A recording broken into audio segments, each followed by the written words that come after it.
한 기업의 존재 이유가 이윤을 넘어 나라에 보탬되는 것이라고 말하는 사람들이 있습니다.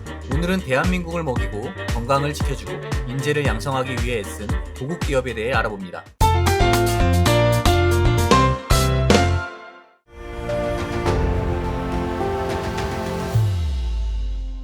1960년대 군인으로 국가에 기여하겠다는 충심으로 자진 입대한 함태호 회장은 제대 후에도 아버지의 회사를 물려받는 것이 아닌 굶주린 국민들을 위해 식품 산업을 일으키는 길을 택했어요. 함태호 회장은 출장차 들른 일본에서 맛본 카레를 한국에 들여와 판매했는데요. 한국인에게 낯선 식품인 카레를 알리기 위해 함태호 회장은 영업과 홍보, 마케팅에 적극적으로 나섰어요. 직원들과 함께 카레 박스를 들고 전국으로 영업을 다녔고 마트뿐만 아니라 도봉산을 찾아 등산객들에게도 시식 행사를 했어요. 영업사원이 거래처를 직접 방문해 진열하는 걸 돕거나 소비자에게 직접 제품을 설명하면서 판매를 돕는 루트 세일 방식도 함태호 회장이 가장 먼저 시작한 거예요. 이렇게 열정적인 카레 홍보 덕에 70년대 들어서면서 오뚜기는 카레의 대중화에 성공할 수 있었어요. 이후에도 한국형 케찹, 한국형 마요네즈를 개발하고 판매하는 것은 물론 식초, 짜장, 라면 등 다양한 소스와 식품들을 한국화해서 개발하기 시작했죠. 좋은 먹거리를 만들겠다는 함태호 회장의 집념은 끊임없는 신제품 개발로 이어졌는데요. 함태호 회장은 국민의 식생활을 개선하고 국가사회 발전에 이바지한 공로를 인정받아 2011년 국민훈장 동백장을 받기도 했어요. 오뚜기라는 기업이 커가고 수입이 많아지면서 함태호 회장은 사회공헌에도 큰 역할을 하기 시작했는데요. 1992년부터 심장병을 가지고 태어난 어린이들의 수술비를 후원했는데 2016년 9월 함태호 회장이 세상을 떠나기 전까지 총 4,200여 명의 심장병 어린이에게 새로운 삶을 선물했어요. 건강해진 아이들은 함태호 회장의 장례식에 찾아와 오뚜기 할아버지를 외치며 서럽게 울었다고 해요. 윤리경영 역시 함태호 회장에게 아주 중요한 덕목이었는데요. 아들인 함영준 회장이 회사를 물려받을 때 1,500억 원의 상속세를 정직하게 납부하는 것은 물론 마트에 파견하는 시식사원까지 모두 정규직으로 채용하면서 사람을 아끼는 경영 철학을 고수하기도 했어요. 함태호 회장이 떠난 후에도 그의 경영 이념은 계속 이어져 오고 있는데요. 오뚜기는 지난해 3조 5천억 원 이상의 매출을 올리며 대한민국을 대표하는 식품회사로 성장했어요.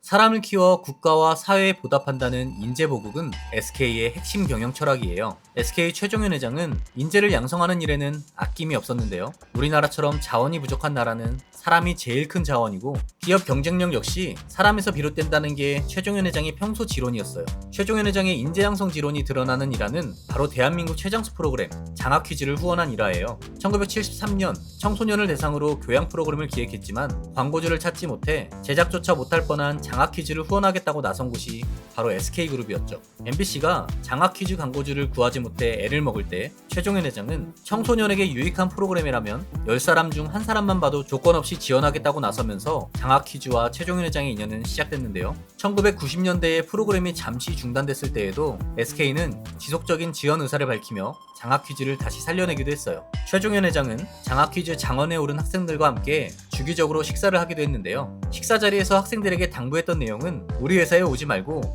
더 좋은 회사에 가서 나라를 위해 일하라는 것이었어요. 50년 동안 장학 퀴즈를 거쳐간 학생들은 배우 송승환, 가수 김광진, 김동률, 국회의원 김두관, 영화감독 이규영 등 2만 5천여 명이고요. 손석희를 포함해 33명의 유명 아나운서도 진행자로 거쳐갔어요. 오랫동안 인재 등용문으로 명맹을 이어온 장학퀴즈는 2004년 51년의 역사를 뒤로하고 프로그램을 마감하게 됐는데요. 마지막까지 SK는 후원을 계속했어요. 최종현 회장은 인재 양성, 교육에 대한 개념이 없었던 1970년대부터 인재를 양성해 사회에 공헌한다는 취지의 다양한 활동을 해왔는데요. 1972년에는 인재 육성을 위해 조림 산업에 나서기 위해 서해 개발을 세웠는데요. 3천만 평 땅에 수익성 좋은 나무를 심어 30년 후부터 1년에 100만 평씩 벌목해 회사 경영과는 무관하게 안정적으로 장학기금을 마련하겠다는 선순환식 수목 경영을 도입했어요. 또 1974년에는 민간기업 최초의 장학재단인 한국고등교육재단을 설립했는데요. 최종현 회장의 사재를 털어 만들어진 이 재단은 한국인 최초의 하버드대 종신교수인 박홍근 교수,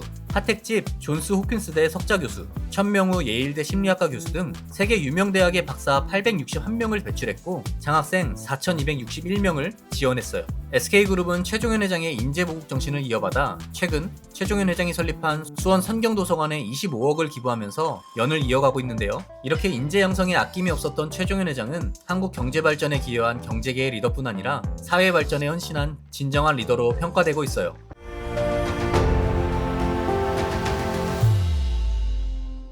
1904년 9살이라는 어린 나이에 혈혈단신으로 미국으로 떠난 유일한 회장은 어린 나이에 한국을 떠났음에도 서재필, 이승만, 장덕수, 김도연 등과 함께 독립운동을 할 정도로 남다른 애국심을 가지고 있었어요. 유일한은 애국심의 이름도 바꿨는데요. 원래 이름은 유일영이었는데 일제강점기 조국을 향한 우국충정의 마음으로 자신의 이름 끝자를 대한제국의 한자로 바꾼 거죠. 유일한 박사는 미국에서 숙주나물 회사인 라초이 주식회사를 창업하고 본격적인 경영에 뛰어들었어요. 하루는 시장 개척차 중국에를 갔는데 그곳에서 전쟁을 피해 중국으로 도망쳐온 한국인들의 참상을 보고 귀국을 결심했죠. 이미 모국어도 다 잊은 유일한이 한국으로 간다고 했을 때 지인들은 만류했는데요. 유일한은 내가 미국에 처음 왔을 때도 영어 한마디 못했다. 마찬가지로 내가 지금 한국어에 서투른 것은 아무 문제가 안 된다. 한국은 내 조국이다. 조국을 위해 일하기 위해 오늘날까지 고생한 것이다 라고 답하며 뜻을 굽히지 않았어요. 유일한은 라초이 식품의 지분을 정리하고 받은 25만 달러로 의약품을 구매하고 한국으로 돌아왔는데요.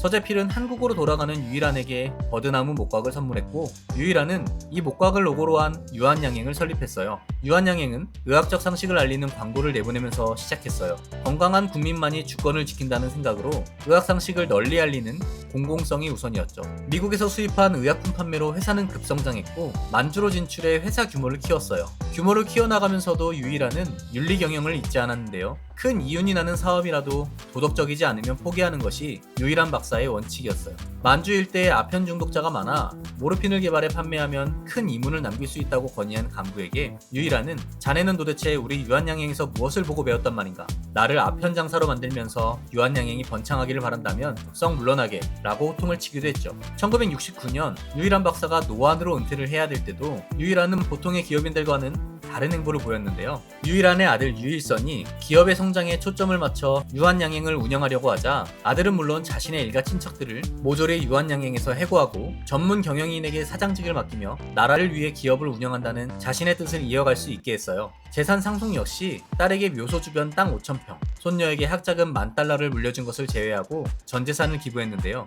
그나마 묘소 주변 땅도 공원으로 만들어서 모든 사람이 이용하라고 물려준 거였고 학자금 $10,000를 상속받은 손녀딸 역시 처음에 받지 않으려고 했는데 결국에는 절반 금액만 받고 나머지는 전부 기부했어요. 노블레스 오블리주를 몸소 실천한 유일한 박사와 그의 가족 이야기는 지금도 기업인 모범 사례로 꼽히고 있어요. 오늘 준비한 이야기는 여기까지입니다. 영상이 도움되셨다면 구독, 좋아요 부탁드려요.